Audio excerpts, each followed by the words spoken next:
நடிகை கஸ்தூரியினுடைய சோலி முடிந்தது. உயர்நீதிமன்றம் அதிரடி.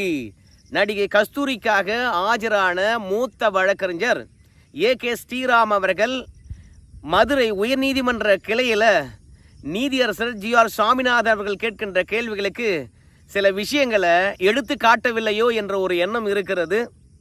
அதனால தான் நீதியரசர் ஜி.ஆர். சுவாமிநாதன் அவர்கள் நடிகை கஸ்தூரிக்கு எதிராக தன்னுடைய அதிருப்தியை வெளிப்படுத்தியிருக்கின்றார். அது மட்டுமல்ல, தமிழக அரசாங்கத்தின் சார்பில் ஆஜரான கூடுதல் தலைமை வழக்கறிஞர் பாஸ்கரன் அவர்கள் நடிகை கஸ்தூரி மீது அடுக்கடுக்கான புகார்களை தெரிவித்திருக்கின்றார். அந்த புகார்களுக்கு நடிகை கஸ்தூரியினுடைய மூத்த வழக்கறிஞர் சரியா பதிலளிக்கலையோ என்ற ஒரு எண்ணம் இருக்கிறது. அதனால தான் நடிகை கஸ்தூரி அவர்களுடைய சோலி முடிந்திருக்கிறது. எந்த இடத்துல கோட்டை விட்டாங்க, அந்த இடத்துல என்ன மாதிரி பேசியிருந்தா சரியா இருந்திருக்கும் அப்படின்னு நாம் ஒரு விஷயத்தை ஃபீல் பண்ணுறோம். அதை தான் அவங்கக்கிட்ட கொண்டு வந்து நாம் சேர்க்க போகிறோம். நடிகை கஸ்தூரி மீது என்ன புகார்? நடிகை கஸ்தூரி அவர்கள் பிராமணர்கள் சங்க மாநாட்டில் கலந்து கொள்ளுகின்றார்கள். நல்ல நோக்கத்துக்காக தான் கலந்து கொள்ளுகின்றார்கள். நல்ல நோக்கம் மக்களிடையே போய் சேரணும்னா சர்ச்சைக்குரிய கருத்தை அந்த மாநாட்டில் பேசியிருக்க கூடாது. நாம் பேசுகிற விஷயம் மட்டும்தான் போய் சேரணும்னா தனக்கு தெரிகின்ற விஷயத்தை எல்லாம் கொட்டி தீர்க்கக்கூடாது. அப்படி கொட்டி தீர்த்தா இப்படி தான் சர்ச்சையாகும். அதனால் நடிகை கஸ்தூரி அவர்கள் சர்ச்சையாக பேசினதாக நாயுடுகள் சங்கமானது காவல் நிலையத்தில் போய் புகார் அளிக்கின்றார்கள். மதுரை, திருநகர், ஆண்டிப்பட்டி, சென்னை, எழும்பூரில் காவல் நிலையங்களில் 6 வழக்கானது நடிகர் கஸ்தூரி மீது பதியப்படுகிறது. எழும்பூரில் பதியப்பட்ட வழக்கில் 7 பிரிவுகள் சேர்க்கப்படுகிறது. அந்த 7 பிரிவில் 4 பிரிவில் அவங்க ஜாமீன்லேயே வர முடியாது. கடுமையான பிரிவானது சேர்க்கப்படுகிறது. அதனால் காவல்துறையை பொறுத்த வரைக்கும் நடிகை கஸ்தூரிக்கு சம்மன் அனுப்பி விசாரிக்க வேண்டும் என்று நினைக்கின்றார்கள். அதற்காக பாய்ஸ் கார்டில் இருக்கக்கூடிய நடிகை கஸ்தூரி வீட்டுக்கு காவல்துறையினர் செல்லுகின்றார்கள். ஆனால் பாய்ஸ் கார்டில் இருக்கக்கூடிய கஸ்தூரி வீடானது பூட்டப்பட்டிருக்கிறது. பிறகு சம்மனானது வீட்டில் ஒட்டப்படுகிறது. அதனால் அவங்கள அலைபேசியில் தொடர்பு கொள்ள பார்க்குறாங்க.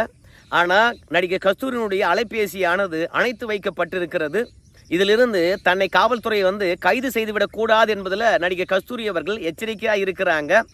நடிகை கஸ்தூரி அவர்கள் பிராமணர் சங்க மாநாட்டில் பேசுகின்ற பொழுது, இனிமே பிராமணர்களை யாராவது தவறாக பேசினார்கள் என்றால் அவங்களுக்கு எதிராக ஒரு அமைப்பை உருவாக்கி அந்த அமைப்பின் மூலமாக பதிலடி கொடுப்போம். என்ன தவறாக பேசினாங்களோ அந்த தவறான விஷயத்தை நீதிமன்றத்துக்கு கொண்டு செல்வோம். அவங்க நீதிமன்றத்தின் மூலமாக தண்டிக்கப்படுவார்கள். பிராமணர்களை இனி யாரும் தவறாக பேச முடியாது, களத்தில் இறங்கிட்டேன் அப்படின்னு சொன்ன நடிகை கஸ்தூரி அவர்கள் கடைசியில் காவல்துறை தன்னை கைது செய்துவிடக்கூடாது என்பதற்காக ஓடி ஒளியிறாங்க. அதுக்கு பிறகு காவல்துறையானது ஒரு தனிப்படையை அமைக்கிறது. தமிழகம் முழுவதும் தேடுகிறது.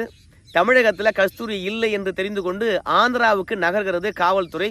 இதை தெரிந்து கொண்ட நடிகை கஸ்தூரி அவர்கள் தன்னை கைது செய்து விடுவார்களோ என்று நினைத்து சென்னை உயர்நீதிமன்றத்தினுடைய கிளை மதுரையில் இருக்கு இல்லையா, மதுரை கிளையில் முன்ஜாமீன் கேட்டு மனு தாக்கல் செய்கின்றாங்க.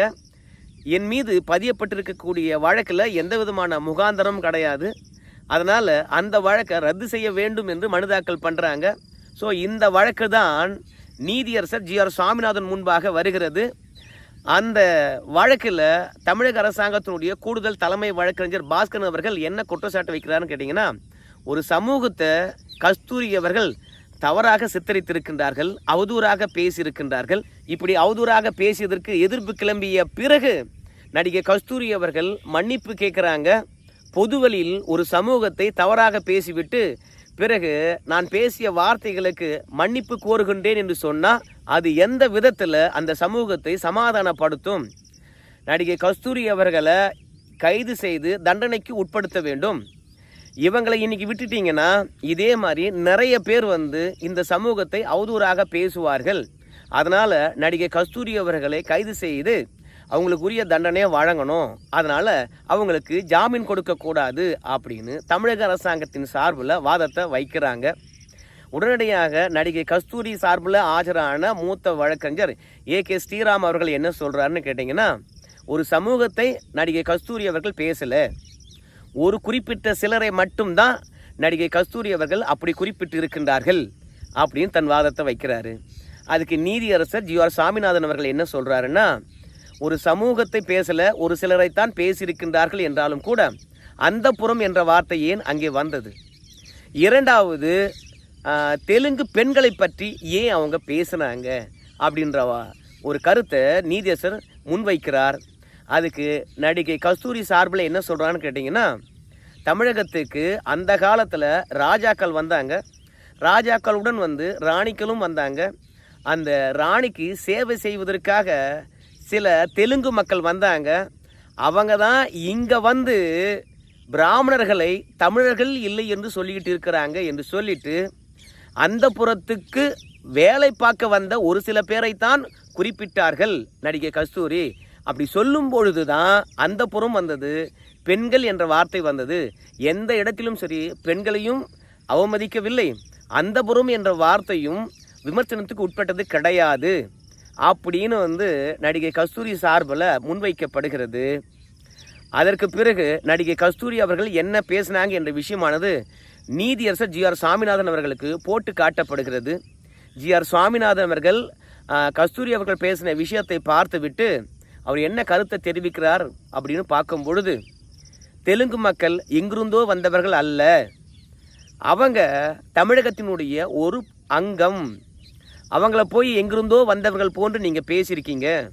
அது மட்டுமல்ல, சென்னையை உருவாக்கியிருக்காங்க தெரியுமா ஒரு சில மக்கள். அந்த மக்கள் யாருன்னு நினைக்கிறீங்க?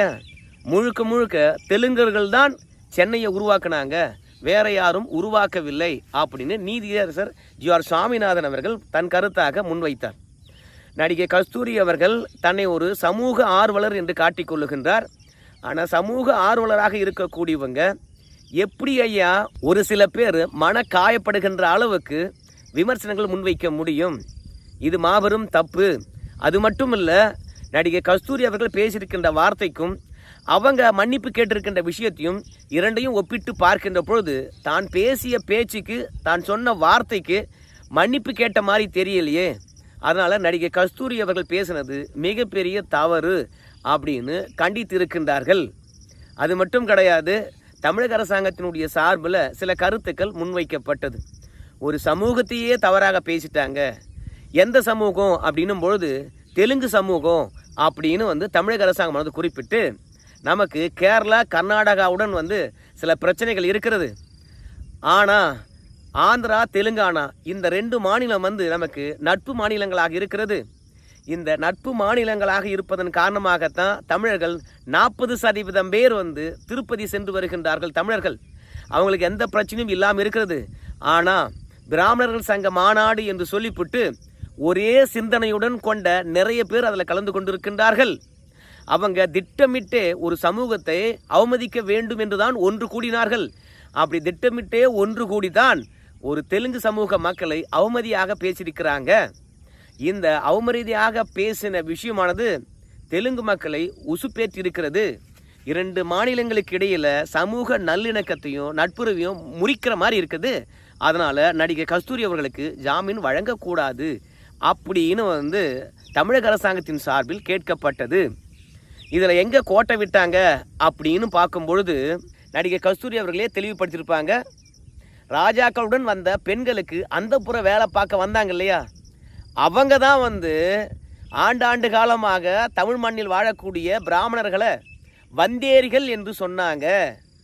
ஸோ பிராமணர்கள் வந்தேரிகள் என்று சொல்வதற்கு நீங்கள் யார், நீங்கள் எப்படி எங்கிருந்து வந்தீங்க அப்படின்னு உங்களுடைய பூர்வீகத்தை எடுத்து சொல்லும் விதமாகத்தான் நாங்கள் வந்து பெண்களை பற்றியும் அந்த பெண்களுக்கு அந்த புறத்தில் யார் வேலை செய்ய வந்தாங்க அப்படின்றத பற்றியும் நாங்கள் குறிப்பிட்டோம்.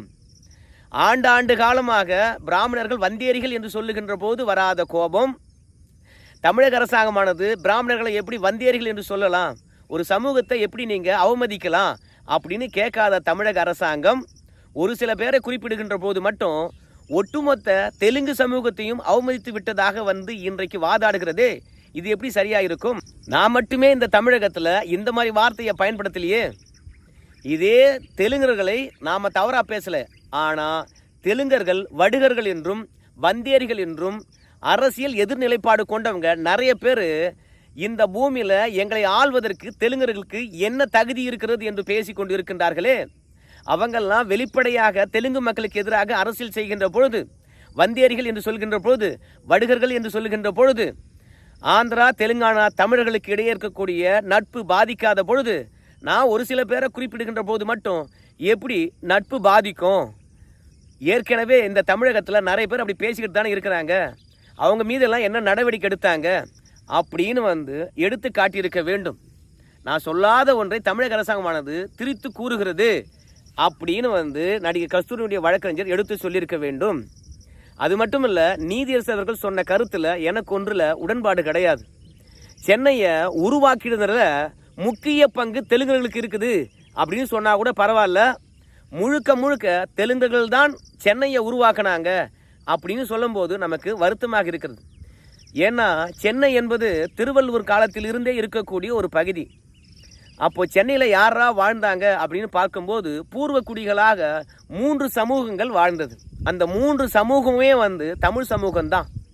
ஒன்று மீனவ சமூகம், இன்னொன்று தலித் சமூகம், இன்னொன்று வன்னியர் சமூகம். அதோட 19ஆம் நூற்றாண்டில் எழுதப்பட்ட வரலாற்றின் மூலமாகவும், ஏன் ஆங்கிலேயன் கிபி 1636 கோட்டை கட்ட அனுமதி கேட்கலாம் பார், அன்றையிலிருந்து எந்த சமூகம் அனுமதி வழங்கிச்சு கோட்டை கட்டுவதற்கு அப்படின்னு எல்லாவற்றையும் தேடி பார்க்கின்ற போது தமிழ் சமூகம்தான் சென்னையை ஒட்டி நிறைய கிராமங்கள் இருந்தது. அந்த கிராமங்களிலும் இந்த 3 சமூகங்கள் தான் வாழ்ந்தது. சென்னை என்று குறிப்பிடப்படுகின்ற அந்த கடலோர பகுதியிலும் இந்த 3 சமூகங்கள் தான் வாழ்ந்தது. ஆனால் தெலுங்கு சமூகம் மட்டும்தான் சென்னையை உருவாக்கியதாகவும் அவங்களுக்கு தான் சொந்தம் என்ற ரேஞ்சில் நம்முடைய நீதியரசர் பேசியிருப்பது நமக்கு வருத்தமாக இருக்கிறது. ஸோ நடிகை கஸ்தூரி அவர்களை பொறுத்த வரைக்கும் தவறாக பேசிட்டாங்க. அவங்க ஜாமீன் வழங்குவதா இல்லை என்பதை பற்றியான தீர்ப்பு நாளைக்கு வெளியாகிறது. பிராமணர்கள் எந்த அளவுக்கு கொடுமைகளை இங்கே இன ரீதியாக சாதி ரீதியாக அனுபவிக்கின்றார்கள், அந்த ஆவேசத்தினுடைய வெளிப்பாடு தான், எதிர்வினையினுடைய வெளிப்பாடு தான் நான் இப்படி பேசினேன் அப்படின்றத நடிகை கஸ்தூரியினுடைய தரப்பு எடுத்து சொல்லலை என்று நான் நினைக்கிறேன். அதனால் நடிகை கஸ்தூரி அவர்களுக்கு முன்ஜாமீன் கிடைக்காது. நிச்சயமாக நாளைக்கு நடிகை கஸ்தூரி அவர்கள் சரணடைய வேண்டிய கட்டாயம்தான் நீதிமன்றத்தின் மூலமாக உருவாகும். ஸோ நடிகை கஸ்தூரி அவர்கள் வாயை விட்டு வம்பில் மாட்டிட்டாங்க. உயர் நீதிமன்றமும் அதிரடி காட்டியிருக்கிறது. சரிங்க, சனாதனத்தை ஒழிப்போம் என்று சொன்ன பிறகு தமிழகத்தில் எந்த விதமான எதிர்ப்பலையும் இல்லாமல் கடந்து சென்று விட்டு திடீர்னு திருப்பதி கோயிலுக்கு போகிறாங்க 40% பேர். அதனால் நடிகை கஸ்தூரி அவர்கள் சர்ச்சை பேச்சு காரணமாக சமூக ஒற்றுமை பாதிப்படையும், நட்பு குலையும் என்று சொல்வதெல்லாம் எந்த அளவுக்கு ஏற்புடையது? அதனால் இங்கே சனாதனத்துக்கு எதிராக எது ஒன்றாலும் பேசலாம். அரசியல்வாதிகள் அரசியல் நிலைப்பாடு கொண்டு சொந்த அப்பன் இந்த நாட்டை ஆளலை, வந்தேறி ஆள்றான் அப்படின்னு சொல்லிவிட்டு சில ஆட்சியாளர்களை மலையாளி என்றும் கன்னடர்கள் என்றும் தெலுங்கர்கள் என்றும் பல ஆட்சியாளர்கள் குறிப்பிடுகின்ற பொழுது அதெல்லாம் கோபத்துக்கு உள்ளாக்காமல் நடிகை கஸ்தூரி அவர்கள் பேசினதான் கோபத்துக்கு உள்ளாக்கி இவங்களை விட்டிங்கன்னா நிறைய பேரை ஊக்குவிக்கிறது மாதிரி ஆகிடும். அதனால் இவங்களை கைது செய்ய ஆக வேண்டும், தண்டனைக்கு உள்ளாக்கப்பட வேண்டும் அப்படின்னு தமிழக அரசாங்கம் மெனக்கிடுவது நடிகை கஸ்தூரி அவர்கள் விட்ட வார்த்தை தான். திமுகவை தான் நான் சாடுகின்றேன், திமுக தான் பிராமணர்களுக்கு எதிராக இருக்கிறது, திக தான் பிராமணர்களுக்கு எதிராக இருக்கிறது என்று அழுத்தம் திருத்தமாக சொன்னதன் காரணமாக ஒரு சமூகத்துக்கு எதிராக திமுகவும் திராவிட கழகம் நிற்குது என்ற உண்மையை போட்டுழைத்ததுனால இனிமே யாரும் இப்படி அடையாளப்படுத்தக்கூடாது என்பதற்காக மிரட்டும் தோணியில் நடிகை கஸ்தூரி அவர்களை கைது செய்ய விரைகிறது, முனைப்பு காட்டுகிறது காவல்துறை. சரி, நீதிமன்றம் என்ன தீர்ப்பை வழங்குது அப்படின்றத பார்க்கலாம். ஏன்னா நீதியரசர் அவர்களை பொறுத்த வரைக்கும் நடிகை கஸ்தூரிக்கு எதிராக தெரிவித்திருப்பது கருத்துக்கள் மட்டும்தான், தீர்ப்புகள் அல்ல. நாளைக்கு என்ன தீர்ப்புன்னு சொல்லிட்டு பொறுத்து பார்க்கலாம்.